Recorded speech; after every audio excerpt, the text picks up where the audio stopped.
Hello everyone, here is People's Blessing Talk Show. The host speaking is Reverend Blessing Ajayi, and I have beautiful people in this house today, especially our host who came from Nigeria to Manitoba and here in Toronto. I want to welcome Dr. Patricia Ikririko. She is an author of so many books, 8 books precisely. And we're going to tell you more about her books. But right now, I just want to use this opportunity to introduce her bio, who just briefly introduce her bio. And as I read, Patricia Ikririko is an Amazon best-selling author. Though leader, successful entrepreneur, consultant, inspirational speaker, and counseling psychologist. Dr. Patricia is the best author of 8 books and an expert in helping young people develop their potential and implement their ideas into income-producing products. Marketing it to build their ideas into income-producing products. Build their own business and wealth channels. She holds a PhD in educational psychology from Atlantic University in the United States. She is an award winner, most A-grade student of the university in 2020. She is the CEO and founder of Young and Influential Inc., a specialist in developing leadership and wealth creation, skills in young people. What sets her apart from other aspects is her innate ability to connect with young people. She helps people develop their skills, talent, and ideas while inspiring them to build wealth. Meaningfully, she imparted faith and hope of many people globally. She is the wife of Executive Chairman of Ahoda West Local Government Area in Rivers State of Nigeria. Patricia books, one of them are The Successful Student. These successful students have won awards in the United States, while her other books, Think Idea and Create Wealth, is an Amazon #1 bestseller. Today, there's a lot of things to talk about Dr. Patricia, but we're going to go into the topic of today. Because if we talk about Patricia Ikririko, we will not live here. She's an inspirator, she's a leader, she's a creator, and an impact influencer. Dr. Patricia has come to educate us on wisdom for successful parenting. As we all know, that parenting is an issue and a challenge in today's world. And due to her experience and understanding, she has decided willingly to influence women in understanding the family values, by taking care of their family and also train a healthy and intelligent children. So today in People's Blessing Show, we have called on Dr. Patricia to educate us more on how women all over the world, as you watch this episode, to be able to understand on how to guide their children in a way of in a way that is befitting. So, Dr. Patricia, I want to call on you to tell us more about who you are and what you have for us today. Oh, thank you so much. It's so nice, being with you all here today. It's really a great pleasure for me to come to share this, I call it a unique episode on what is actually the core of what we're talking about, raising generational giants. Everybody wants their children to be greater than them. And that was why in 2010, I wrote a book that is titled, You Can Be Richer Than Your Parents. And I know that your children can be richer than you. Just like what Blessing have said, it's a privilege from God for me to be a vessel of honor in God's hands to impart this generation for goodness. And I've worked with young people for over 25 years. And the Lord led me in 2021 to now begin to impart on the basic of what is needed, not just the children, because children is like we're digging the grave from the top. So the main thing we are looking at now is how parents can help these children to discover their potentials. And you cannot do that on your own, but through wisdom. Today, when Blessing told me about this topic we're having today, wisdom for successful parenting, is really the key of what every person needs. Whether you're an industrial giant, whether you're a housewife, you're a single parent, as long as you're a parent, you're a leader, you're a guardian, you're a teacher, you need this. Because we all want the younger ones to become something God has created them to be, that you as a parent can be very proud of. So today we'll be discussing about how can you be successful in parenting. We know that there's been so much problem with what we title today as parenting. Then in my course of research, I always want to give definition of whatever we're dealing with. Today, the key thing here we're talking about is wisdom. Because without wisdom, you cannot do anything. And I went to the dictionary to find out what wisdom is all about. And the Bible, the dictionary defines wisdom as the ability to discern, that is, recognize the inner qualities and relationships, insights, good sense, judgment, and generally accepted norms of behavior, because these are what we need to be able to relate in the family. Wisdom is the principal thing, as the Bible puts it in the book of Proverbs 4 verse 7. It says the principal thing you need, that is the main thing, the core thing you need, is wisdom. Wisdom to navigate the affairs of life, whether in business, whether in school, especially for parenting. Because parenting is inclusive of everything. As a teacher, you're parenting. As a guardian, you're parenting. As an auntie, you're parenting. As a parent who gives birth to the children, you're parenting. So it's inclusive of everything in our human race. And we all need wisdom. And that is why what we're going to be talking about today is one of the key things that we all need. The Bible says in all you're getting, get wisdom. And I define wisdom as simply the application of the right knowledge on whatever you're doing. And that is what I look at wisdom. And now coming to what we're talking about today, successful parenting.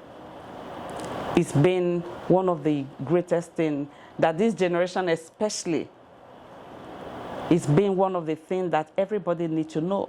Successful parenting, how can we bring up these children to be who God have created them to be and who you want them to be, because every parent wants their children to do well. And I have come to the realization that the old ways of parenting is not outdated. It's coming to a screeching halt. And the needs for successful parenting and wisdom for successful parenting is apparent right now, because our young ones, in 2020, I went to a rehab center. I was discussing with young people in rehab and discovered that it was when they were in their teenage years that they went into drugs, in alcoholism, indecent moral behavior. You can just name it. these children are involved in drug addiction, in gang rape, violence, and all sorts of things from that little age. Most of the parents don't know that their children are involved until they get to a pace, an epic, where they cannot even handle it. So, and that is why issues like this is really needed, because of what is really happening in our own area. And this issue, I discovered in my course of research, that these children, young people, are involved in this, is because of improper parenting and lack of family values. So today we'll be looking at what it is. Parents have lost it. Most parents have lost it. They don't have the power, they don't have authority to take care of their children. In fact, the children don't even hear their voice. I remember when I was growing up, if my mom just blink her eyes like this, we'll know what she means. You know, when it is, there's one lady, I watched one of her episodes, she was talking about, he said, the remote. The remote she's talking about is the cane, which has been thrown out of everywhere now. I'm not saying that you should humiliate your children, but the Bible says, it says, spare the rod and spoil the child. That sometimes those things are necessary to use. But today, I'll be discussing more on what are we going to do. We are now going to look at, I've come up with wisdom, framework for wisdom parenting. And this I know that is what everybody that wants their children to succeed should imbibe. Study, go for more knowledge about what it is all about. So we'll be looking at, I will talk people through what it's all about. When I talk about bringing in innovation, we need a new idea. What is the new flow? We need new parenting style, because the old ones have failed. The dominant authoritative one have failed. Now there's a new way. I'm a mother of 10 children, 2 biological and 8 foster. And I know what it takes to bring up children. And today, 8 of my children are married and doing very well successfully. 2 have just graduated, the last 2. So what I'm going to be explaining today, the tips we're going to be looking at, is what I used for my children to become great Amazons all over the world. Because they are in different fields of the affairs of life, and they are doing very well. And we'll look at what is the new way. The new way of this parenting style, the innovation we're going to bring is parental connectedness with the children. How can you do? What can you do to connect with them? How can you bring out the best in the child? I've been working with young people. All they need, like when I wrote my second book, The Successful Student, that won an award in England, and I was sent to all secondary school in England, is just because the book talked about what parents are not paying attention to, our teachers are not paying attention, the psychological effects, the psychological issues that people are not talking about, teachers are not talking about, parents are not talking about, leaders are not talking about. So, and that was why the book gained media publication, that the soft copy of it was sent to all secondary school in England by Secondary School Education. So it is very, very important for us to have, there is something I call the important perspective parents need to imbibe. Include it in your daily life. Children all need love and affection. They want you. They want you to hear them out. They want you to listen to them. They want you to see their perspective. What are they talking about? What is mom all about? They have something, they are not just tuned. You can't just be controlling them. From the day you give birth to the child is a human being on its own. It's like a clean slate. Whatever you write in there, but they have their own mindset and their individual differences. So understanding these children will be able to help you on how you'll be able to help them spiritually, emotionally, psychologically, mentally, for them to function effectively in the capacity God has created them to be. I'm talking more about God because I know that is where our own source all come from. God is the writer of all of us. We're all here for a reason. These children we're talking about, in the next few years, they will be your teachers. So that is how we're created from God. And the Bible is a manual of our life. When you follow it, you know that this is how these children will be. So in my own teaching, I talk more about God because I know that that is where our own source all stems from. So recognizing the tendencies and the driver. Who are the tendencies? Tendencies are the children. Their way of reasoning, their way of whatever you're doing. Your conversation, you should include them. It should be something, involve them in anything you're doing.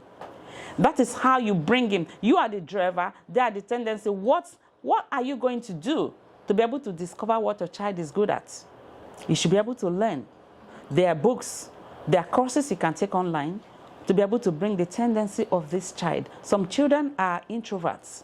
And when you know them, you'll be able to identify what they can do best. Some of them, when in one of my books, I talked about, I think, the successful student, I was talking about the different styles, learning styles for children. It's not one size fits all. So when you are a good driver of these family units, you'll be able to identify what your child is good at. Some children are good at physical, when they see things physically. Some of them are audio. Some of them are when they sketch, they take in more. Some of them are when they listen. So you should be able to identify what your child, so recognizing their tendencies will help you to bring out the best in the child. I call it embedded seed. Every child is created for a particular unique purpose in life, to function effectively. So you are the driver of the child's destiny. And the best you can learn and understand this child better is better for you and the child. We still continue on the framework for successful parenting. Understanding value of children and parents within the home showing good understanding within the home. When you are attentive to the child, involve them in conversation. In your planning, involve the children. From the age of 2 or 3, the child will want to eat a particular kind of food. Don't just prepare something and want the child to eat. So this is how you start. And as you're doing that, you're bringing out the best in the child because you're involving the child in the decision making in the home. That is how you bring out the value in the child, because the child feels wanted, the child feels appreciated, the child feels you are the one that is there for me. Mom is always there for me. They know that you've got their back. They'll be able to open up to you when you know the value of what each child can do. You should be able to give them responsibility. The most important thing is help them to fulfill purpose and build a good personal relationship in the home. Identify what the child likes and what they don't like. Respect them. Evaluating the impacts of sustainable relationship, you'll be able to know what have you done to empower this child? What can the child do on their own? Would they be able to function effectively without you? Can they do their homework without you? At a certain time, this is what you should do. So how can you evaluate the wisdom you've imparted in the child? Sometimes you just allow them to do things on their own. Some parents like to do everything for their children, and I see those parents are destiny destroyers because they are not helping the child. Without them, the child is just in limbo. Allow your child to do, or your children, to do things for them. And show them you are an exemplary figure, a visionary that should show the child what to do. This is how you evaluate the value of this, the relationship. Can this child, give them examples. Sometimes when the child is about 8, 9, 10, the child should learn how to make some basic food.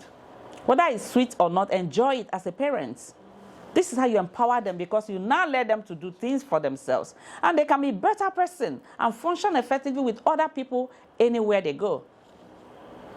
And this will help the child, because if they will be able to do little tasks you give them, they will have self-confidence.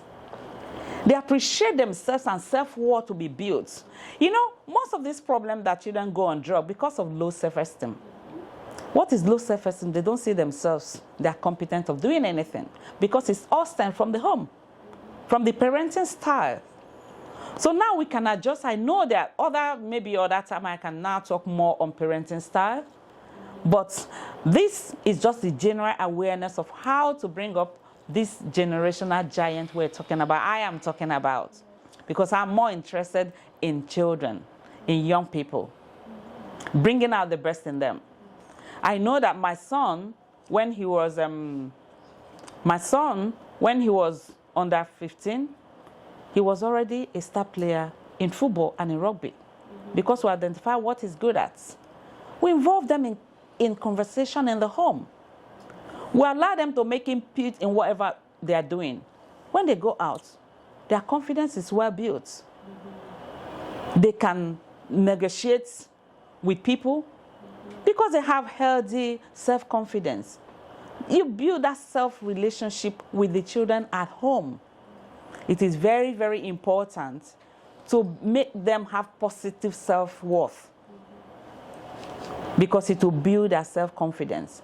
And they'll be able to handle any task at all, whether domestic, whether in workplace, in any way at all. And now we're going to go to the developmental needs of these young people, your children, to be able to help them on how to develop psychologically, emotionally, spiritually, physically, and otherwise. I have put some points here. Teach them how to take responsibility, reminding them of the common purpose. Tell them you're a king. I remember in one of my books, there was a lady whose son had this very big head. He said it's very big, abnormally very big. So when he went to school, he started school, it was like a topic for these children. They were making jest of him because his head was very big. And at the same time, it started affecting him psychologically. You know what the mother did? One day, she told the child, "Do you know why your head is big?" The boy said, "No.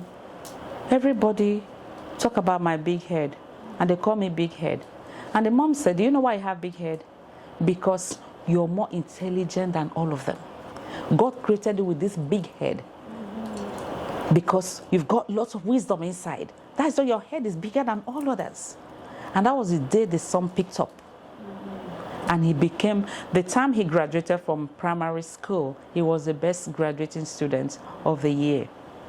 Why? Because the mother looked at this child and assured the child, you are not just an ordinary person. Tell your child, this is it. You are the best. Because most children don't have that opportunity. You are created for a particular plan and purpose. Nobody had your DNA but you. Nobody have your fingerprint. You're unique in your own form. That is the purpose. You're trying to create sense of responsibility and purpose in the child or in your children. Use every opportunity to explore new way of navigating conversation and expect their own inputs. This helps them to develop ideas. If you tell the child, "Oh, this is what we're doing," like when I came in, I was telling Blessing's son, "You can get involved in what your mom is doing." But that is how she can do it. They will even want to enjoy what she's doing because they are inclusive. In any conversation, don't feel, "Oh, it's not important." Their conversation is very important. From the age of 3, 4, 5, you can bring them into whatever you're doing. Teach them. This is how the children come out with great self-worth and self-esteem. They feel, "Oh, mom loves me, dad loves me."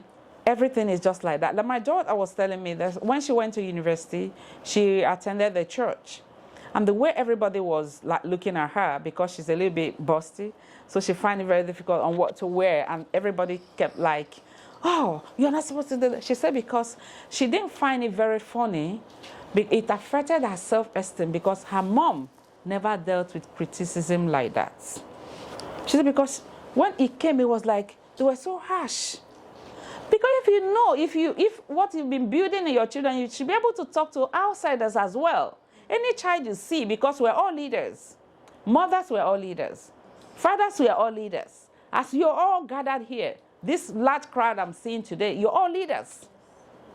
I know that most of you are teachers. You guys are teachers. There are some of them that are your great leaders in your communities, in your industries. Most of you here are giants of industries.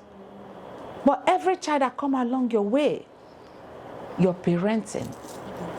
That is what I call parenting. I'm proud to say I'm a mother of 10. They're not my children, but God brought them my way, and I nurtured them, and they became who they are today. So every child that come along your way, you're there to teach them, give them this, let them explore themselves. In any conversation, allow them. When my daughter was about 9 years old, she made a contribution in the church. We had a meeting at church, and she said they were just all talking about the way young people are wayward and everything. She just took up her hand in the midst of the crowd, and she said, I actually want to make a little contribution on everything you lots have all discussed. I know I'm quite young, but I think the problem that is happening with young people in this generation is because of parental lack of understanding. Everybody was like, but it's real. Because parents don't understand their children. They label them, even at home. And you take that to the social place wherever you're going to. You take that to either you meet them outside, you meet them, because we're all social beings. You meet each other everywhere.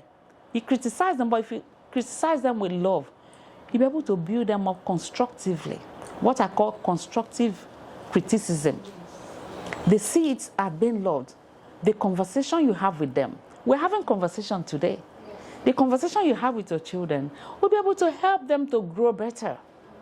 They will grow with sense of purpose, sense of responsibilities, and sense of worth. And they'll be able to contribute even to you. My daughter started editing my works from the age of 12. Sometimes I call her my English mistress. I said, please, can you just have a look at this piece?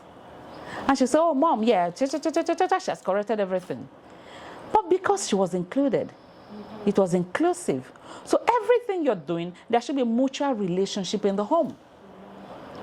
These are the developmental needs. This is how you'll be able to develop this child to grow mentally, spiritually, economically, physically, socially, and otherwise. Children love attention. They love to be loved. No child is too difficult, because I've had them all. The ones that you think you just want to throw in the bin immediately. In fact, if there's nobody to give them up, you can just squeeze them and put them in the bag. There's some like that can drive you crazy. But when you apply these principles, you find out that the children will be a blessing to you and to the society we're living in today. They won't be on drugs. They won't join violence, because these children, with your constructive, when you build constructive relationship in the home, the child will have a vision of where they're going to, because they have sense of purpose and sense of responsibility. So this is what we need in this new era. This new era of parenting style I am proposing is very, very what? Good. And we know that we parents were the drivers. Listen to their challenges. Give them care in down times, especially when they're in their teenage years. Oh, psychologically, they are traumatized. The hormones are playing everything. They start behaving. I was here when my cousin nephew was like, conversation. I know there's something going on. So you don't follow the child like that. You follow them with love. And as I was talking about, you need this thing, because you're going. When I talked about girlfriend, he was smiling and giggling. I know, because he's in that stage. But if you don't befriend them at that time, it's not going to work. It's not always like schoolwork or things like that. You need them, because when you listen to them, you'll be able to know what the child can do best. And develop skills in the life of your children is what I am really passionate about. With giving them chance to grow, they'll be able to know what they can do. You will hear them and bring out the innate, I call it innate, what they are created to do. It just comes out, they flow with it. If maybe some children are like mechanics, you'll be able to, as a mother or as a father, as a leader, all of you here in this crowd, you'll be able to make contribution to your children and bring out the best in them. Know what they are good at and help. That is a clue. Push them towards that area and they will do it with ease. It's not like they're doing anything. If they're going to school, they do it with joy. They are not struggling. They don't come to a screeching halt because they find their passion. Help them to develop that passion and they'll be able to work well. These are just healthy way of parenting. Advise them in ideas and businesses that will bring employment or development.